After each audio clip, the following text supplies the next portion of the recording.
نحمده ونستعينه ونستغفره ونؤمن به ونتوكل عليه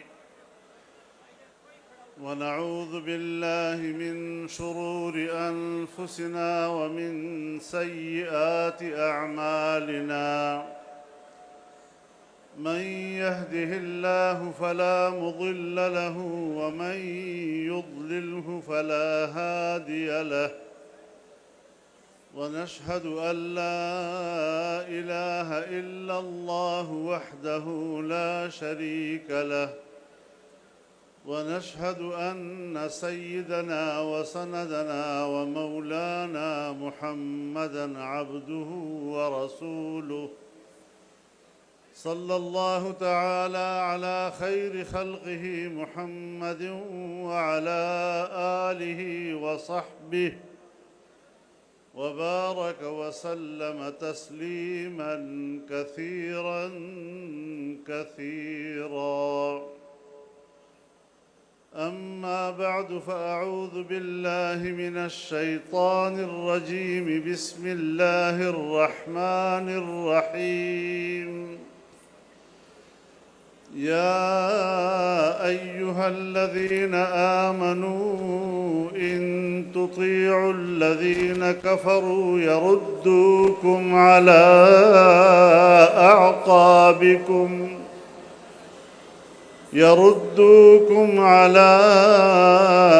أعقابكم فتنقلبوا خاسرين. بل الله مولاكم وهو خير الناصرين. سنلقي في قلوب الذين كفروا الرعب بما أشركوا بالله ما لم ينزل به سلطانا ومأواهم النار وبئس مثوى الظالمين.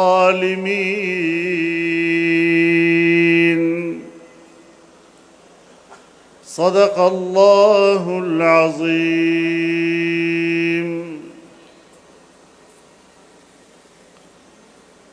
جناب صدر محترم،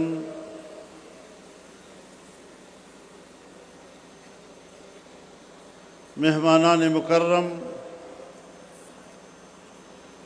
حضرات علماء کرام، بزرگان ملت، برادران اسلام، میرے دوستوں، جوانوں،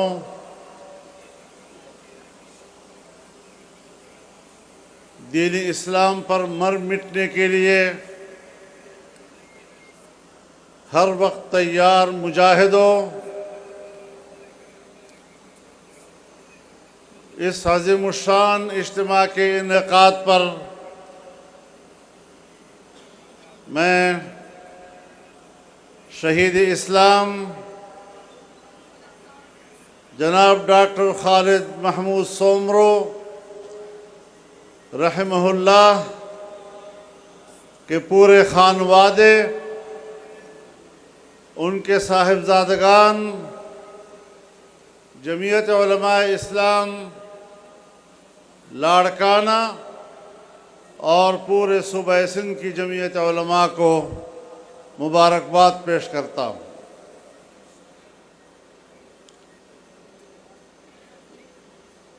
میں نے اس سے پہلے بھی یہاں اسی میدان میں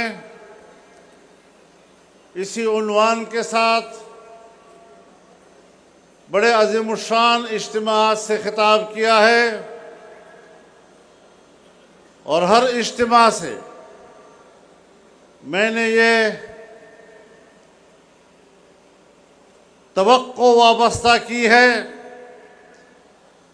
کہ انشاءاللہ یہ صرف صوبہ سندھ کی سیاست میں تبدیلی نہیں لائے گی، پاکستان کی سیاست میں تبدیلی آئے گی۔ اور میرے دوستوں، میرے بھائیوں، پاکستانیوں، سندھ کے نوجوانوں، میں آپ کو واضح طور پر کہنا چاہتا ہوں کہ 75 سال گزر چکے اس وطن عزیز کے قیام کے، 75 سال کا تجربہ کوئی معمولی تجربہ نہیں۔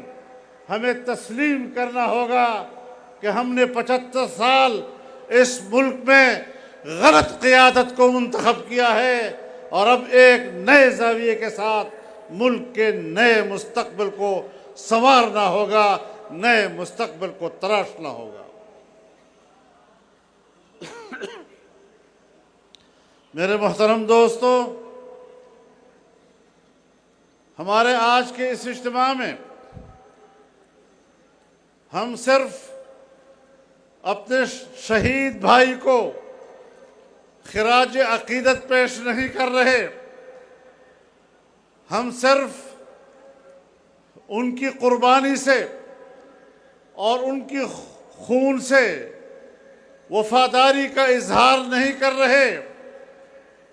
جہاں ہم ان کے مشن کو آگے بڑھانے کا عہد کر رہے ہیں، وہاں ہم آج پاکستان کی سرزمین پر ان اجتماعات کے ذریعے سے فلسطین کے مجاہدین، غزہ کے غازیوں اور مجاہدوں کو بھی پیغام دینا چاہتے ہیں کہ اس معرکہ اقصی میں پاکستان کا بچہ بچہ، پاکستان کا ہر جوان، پاکستان کا ہر شہری، پاکستان کی ہر ماں اور بہن آپ کے ساتھ شانہ بشانہ کھڑے ہیں، اور انشاءاللہ آپ کو کبھی بھی ہم تنہائی محسوس نہیں ہونے دیں گے۔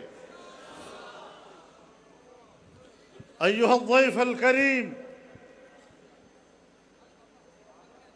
ایھا الضیف المحترم، تشاهد هذا المشهد العظيم، الحفل الكريم، هذا المشهد كما شاهدتم في بشاور، كما شاهدتم في كويتا، كما شاهدتم في كراتي، واليوم تشاهدون في لاركانا. هذا هو التضامن، هذا هو التحالف مع غزاة غزة، مع مجاهدي فلسطين، وإن شاء الله نحن واقفون كشعب باكستاني المسلم مع الشعب الفلسطيني الشقيق، جنبا بجنب وقدما بقدم ودما بدم وروحا بروح إن شاء الله العزيز۔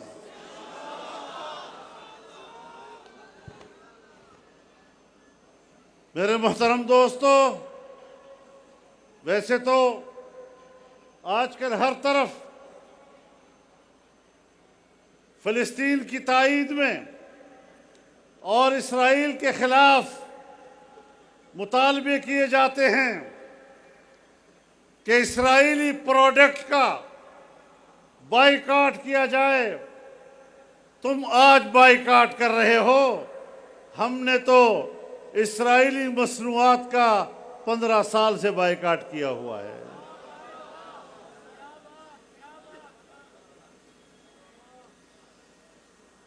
اور ہم نے اللہ کی توفیق کے ساتھ جس استقامت کا مظاہرہ کیا ہے، ہر قسم کے حالات گزرے، لیکن اس فتنے کے مقابلے میں ہم نے کلمہ حق بلند کر کے صفا راستہ ہوئے، جنگ لڑی، اور آج ان کو مکافات عمل کے حوالے کیا ہے۔ انشاءاللہ یہ فتنہ دوبارہ سر نہیں اٹھا سکے گا۔ اور میں دنیا کی عالمی قوتوں کو پیغام دینا چاہتا ہوں، پاکستان کے سیاہ و سفید کے مالکوں کو پیغام دینا چاہتا ہوں کہ ملک تمہارا نہیں ہے، یہ ملک پاکستان کے عوام کا ہے، یہ ملک پاکستان کے حقداروں کا ہے، اور ہم کبھی بھی کسی قیمت پر اس فتنے کو پاکستانی قوم پر مسلط ہونے کی اجازت نہیں دیں گے۔ ہماری جنگ جاری ہے، ہماری جنگ جاری رہے گی اور ان کے خاتمے تک جاری رہے گی۔ میرے محترم دوستو، ہمارے FIA کے سابق ڈائریکٹر جنرل جو آپ سے خطاب بھی کر چکے، ان کی تائید کے ساتھ میں ایک بات آپ کے نوٹس میں لانا چاہتا ہوں۔ جب جنرل مشرف نے نیب ادارہ بنایا تو ہم نے پہلی مرتبہ اسی وقت کہا تھا کہ یہ سیاسی انتقام کا ادارہ ہے، یہ احتساب کا ادارہ نہیں ہے۔ لیکن وہ ادارہ بنایا گیا۔ جب 18ویں ترمیم ہو رہی تھی تو میں نے پارلیمنٹ کی کمیٹی میں کہا کہ اس نیب کا خاتمہ کرو، یہ آمریت کی علامت ہے، اور مسلسل ہمارا یہ موقف رہا۔ لیکن ہمارے دوست پتہ نہیں کس مصلحت کا شکار تھے کہ وہ اس ادارے کو پھر باقی رکھتے تھے اور پھر باقی رکھتے تھے۔ کل ہائی کورٹ میں باقاعدہ طور پر نیب نے یہ کہا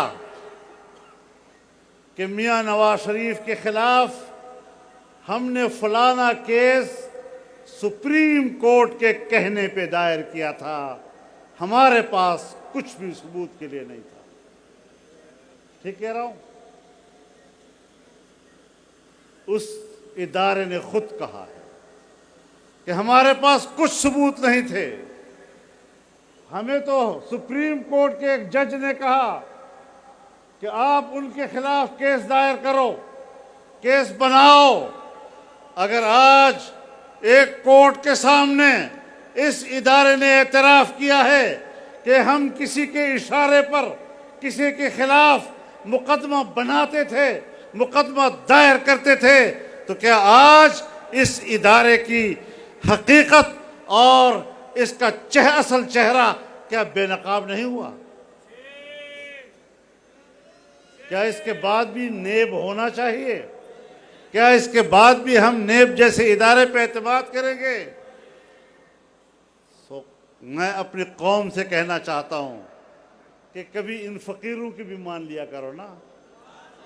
جب ہم بر وقت آپ کو کہتے ہیں، ہم نے بر وقت کہا تھا کہ پاکستان میں ایک یہودی ایجنٹ کو لایا جا رہا ہے، پاکستان میں یہودی لابی کو تقویت دی جا رہی ہے، اور اس نے پاکستان کو اس مقام پہ لا کھڑا کرنا ہے کہ ایک دن کہا جائے گا پاکستان نے اسرائیل کو تسلیم کر دیا۔ اگر اسرائیل کو تسلیم کرنے کی بات آگے بڑھے گی تو فلسطین کہاں جائے گا؟ فلسطین کی سرزمین کہاں جائے گی؟ فلسطین کی سرزمین عرب سرزمین ہے۔ فلسطین کی سرزمین جزیرہ عرب کا حصہ ہے، اور جناب رسول اللہ صلی اللہ علیہ وسلم نے فرمایا، اخرج الیہود من جزیرۃ العرب، جزیرہ عرب سے یہودیوں کو نکال باہر کرو۔ میں اسلامی دنیا کے حکمرانوں کو بھی مخاطب کرنا چاہتا ہوں، میں عرب دنیا کے حکمرانوں کو بھی مخاطب کرنا چاہتا ہوں، اور میں ان کو بتانا چاہتا ہوں کہ آج فلسطین اور غزہ کی یتیم بچے اور بچیوں کا خون تمہیں پکار رہا ہے، وہاں کی بیواؤں کا خون تمہیں پکار رہا ہے، وہاں کے ماؤں اور بہنوں کا خون تمہیں پکار رہا ہے، وہاں بے بس اور نہتھے نوجوانوں کا خون تمہیں پکار رہا ہے کہ ہمیں چھوڑ کر، بیت المقدس کو چھوڑ کر تم کس طرح اسرائیل کو تسلیم کر رہے ہو۔ اس خون نے آج دنیا کو پیغام دے دیا ہے کہ کہ کسی مائی کا لال اسرائیل کے ناجائز وجود کو تسلیم کرنے کی جرت نہیں کر سکے گا۔ نعرہ تکبیر! مرد آباد! مرد آباد! مرد آباد! مرد آباد! جو اسرائیل کا یار ہے، جو امریکہ کا یار ہے۔ میرے محترم دوستو،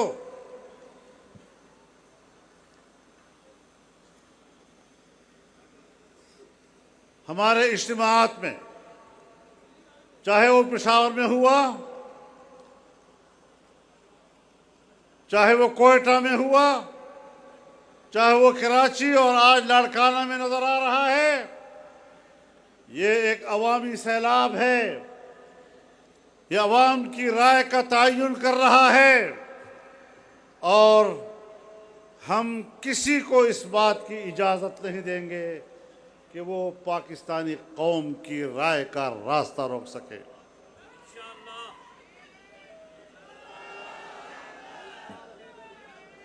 اور 2018 میں تم نے عوام کی رائے کو چوری کیا، تم نے دھاندلی کی۔ ہمیں پتہ ہے اس وقت بھی کچھ جرنیل اس بیرونی ایجنٹ کے پشت پر تھے۔ ہم نے ان کو بھی چیلنج کیا، ہم نے ان پر بھی واضح کیا کہ بھلا آپ کی رائے ہو، بھلا تم نے فیصلہ کیا ہو، بھلا تمہاری تائید سے آیا ہو، لیکن اب تمہیں بھی جانا ہوگا اور اس کو بھی جانا ہوگا۔ نعرہ تکبیر! للکار ہے، للکار ہے، للکار ہے، یلکار ہے۔ قائد تیری جرت کو، قائد تیری سیاست کو۔ میرے محترم دوستو، ہمارے اس وطن عزیز میں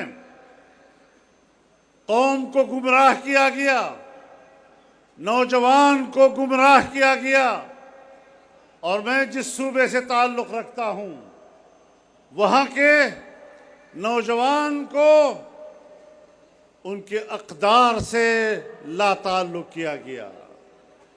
مغربی تہذیب کا لباس اسے پہنا دیا گیا۔ مادر پدر آزاد معاشرہ تشکیل دینے کی کوشش کی گئی، لیکن انشاءاللہ یہ ملک پاکستان مسلمانوں کا ملک ہے۔ یہاں اسلامی تہذیب کے علاوہ کوئی دوسری تہذیب نہیں چلے گی۔ اس ملک میں تم نے بڑی کوشش کی کہ ایک مذہب بیزار طبقہ سامنے آئے اور پاکستان کی اسلامی شناخت کو ختم کر کے اسے ایک سیکولر چہرہ دیا جائے، سیکولر شناخت دی جائے۔ لیکن انشاءاللہ ہم میدان میں ہیں۔ جس ملک کے لیے لا الہ الا اللہ کے نعرے پر لاکھوں مسلمانوں نے اپنی جانیں نشاور کی تھی، لاکھوں خواتین نے، ماؤں بہنوں نے اپنی عزتیں قربان کی تھی، ہم ان قربانیوں سے بے وفائی نہیں کر سکتے، ہم ان قربانیوں سے غداری نہیں کر سکتے۔ انشاءاللہ انشاءاللہ لا الہ الا اللہ کی آواز پر قربانی دینے اور ان قربانی اور خون کی لاج رکھیں گے، اور پاکستان کی سیاست میں انشاءاللہ العزیز اب اس کے بعد تمہاری کوئی جگہ نہیں ہوگی۔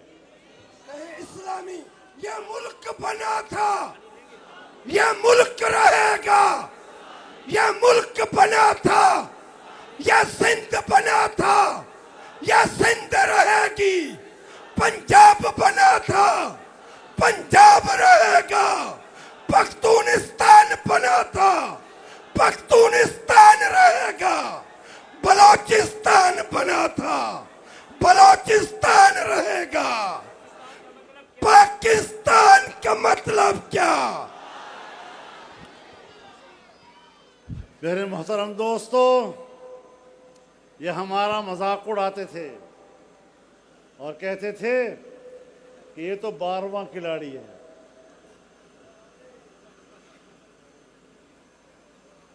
اب کون ہے 12واں کھلاڑی؟ اب ہاتھ میں بلہ نہیں، بلی ہے.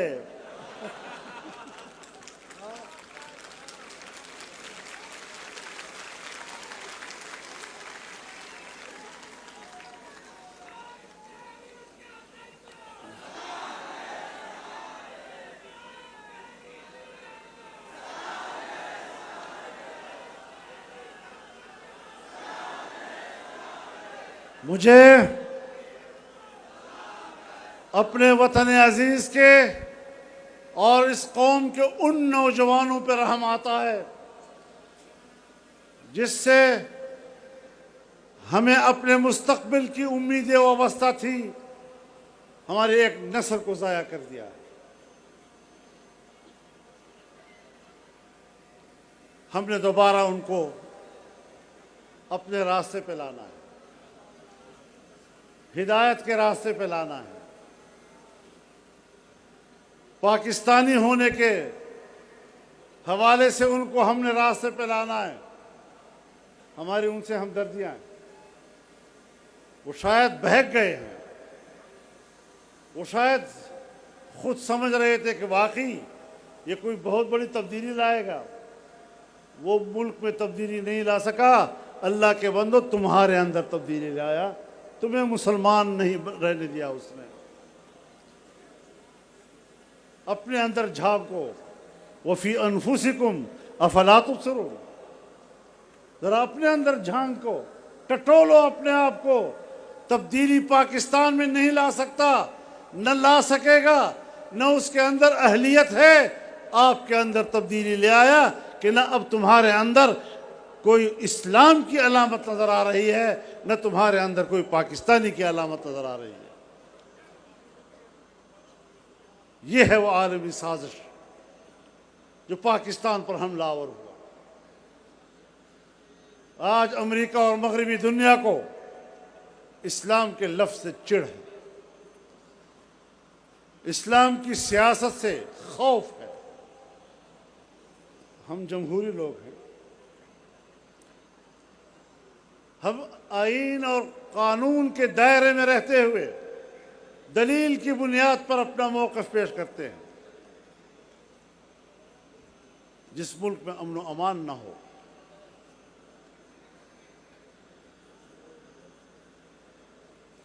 اور میں آج بھی کہنا چاہتا ہوں، سوچیں لوگ اس بات پہ. ہم الیکشن لڑنا چاہتے ہیں. ہم نے 2018 کے الیکشن کے خلاف اس لیے آواز بلند کی تھی کہ دوبارہ الیکشن کرائے. تو دوبارہ الیکشن کا تو سب سے مطالبہ ہی ہمارا تھا. لیکن الیکشن والا ماحول بھی تو دو، وہ پرامن ماحول بھی تو دو جس میں لوگ گھروں سے نکل کر ووٹ ڈالنے جا سکیں اور بحفاظت اپنے گھر واپس آ سکیں. بھائی بکسے لوگوں نے بھرنے ہیں. لوگ نہیں ہوں گے تو پھر کسی اور نے بھرنے ہوں گے. وہ ماحول بھی تو دو کہ ایک امیدوار آزادی کے ساتھ انتخابی مہم تو چلا سکے. کیا یہ حق ہمارا نہیں ہے کہ ہم یہ بات کریں؟ اور جب میں یہ بات کرتا ہوں تو کہتے ہیں یہ انتخاب ملتوی کرانا چاہتا ہوں.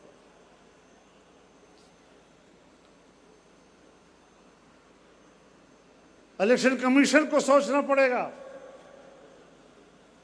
قانون نافذ کرنے والے اداروں کو سوچنا پڑے گا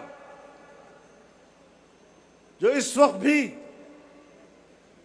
کہتے ہیں کہ ہم دہشت گردی کے خلاف جنگ لڑ رہے ہیں. کیا وہ ہمیں بتا سکتے ہیں کہ ملک میں واقعی امن ہے؟ کیا ہم نے دہشت گردی پہ کنٹرول حاصل کر لیا ہے؟ ہمیں تو اب بھی کہا جا رہا ہے. سرکاری ادارے ہمیں باقاعدہ پیغام پہنچا رہے ہیں کہ آپ لوگ انتخابی مہم میں نہیں نکلے ہوئے. جب ہم پبلک کے پاس نہیں جا سکیں گے، ہم ان کے سامنے منشور پیش نہیں کر سکیں گے، ہم لوگوں کی فریاد نہیں سن سکیں گے، ہم ان کے مسائل نہیں سمجھ سکیں گے، اگلے 5 سال کے لیے ہم لوگوں سے کیا وعدہ کریں گے؟ ان کی توقعات پر کیسے ہم پورا ہوں گے؟ ہمیں الیکشن چاہیے، لیکن الیکشن کے لیے پرامن ماحول بھی چاہیے۔ ہوگا بعض علاقوں میں امن، وہ لوگ کہہ سکیں گے کہ الیکشن کے لیے حالات بالکل ٹھیک ہیں، لیکن صوبہ خیبر پختونخوا اور بلوچستان کی صورتحال اس سے مختلف ہے۔ تو پاکستان کو اگر ایک پرامن ریاست نہیں بنایا جاتا تو پھر ایک خوشحال معیشت کی توقع بھی نہیں رکھنی چاہیے۔ جمعیت علماء اسلام نے ملک کو امن بھی دینا ہے، ملک کو خوشحال معیشت بھی دینی ہے، اور امن ہو یا خوشحال معیشت ہو، دونوں مملکتی زندگی کے لیے قرآن کا تقاضا ہے، دونوں مملکتی زندگی کے لیے جناب رسول اللہ صلی اللہ علیہ وسلم کے ارشادات کا تقاضا ہے، اور انشاءاللہ یہ مقصد ہم حاصل کر کے رہیں گے اللہ کی مدد اور اس کی نصرت سے۔ یہ پیغام ہے ہمارا کہ اب حالات کو بدلنا ہے، سندھ کی سیاست کو آپ نے بدلنا ہے، ملک کی سیاست کو آپ نے بدلنا ہے، اور ایک نئے مستقبل، نئے جذبے اور نئے زاویے کے ساتھ آپ نے تراشنا ہے۔ اللہ تعالی ہماری مدد فرمائے اور وہ ہمارا حامی و ناصر ہو۔ آپ کا بہت بہت شکریہ۔ وآخر دعوانا ان الحمد للہ رب العالمین۔